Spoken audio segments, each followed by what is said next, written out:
When I ran for governor and lieutenant governor before, that question was never asked. But now you see a federal government becoming more and more intrusive, and that question gets asked all the time, state sovereignty.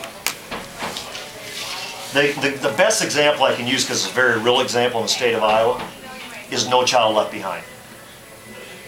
You know, we can declare 10th Amendment. We can say, forget it. Matter of fact, I'd like to advocate to the federal government, don't take our dollars, because the federal government does not have money. Okay? Some people believe they've got money. They do not have money. They take our money and they return just a fraction of it, and they try to control us with their own dollars.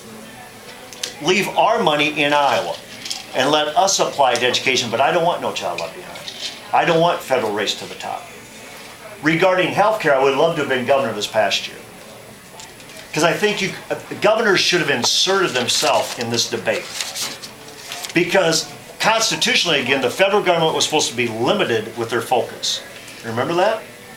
The laboratory was supposed to be in the states.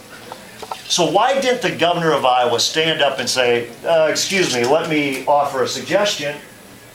In Iowa, we have a great healthcare delivery system.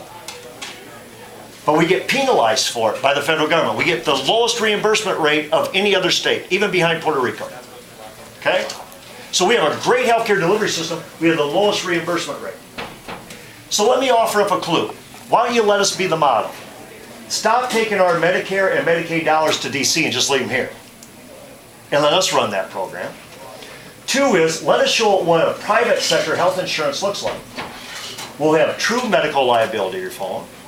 We'll have health savings accounts, medical savings accounts, greater access to pooling, increased competition within our borders, and we'll blow your doors off, and you'll say that's what we need to do, just like what Iowa's doing.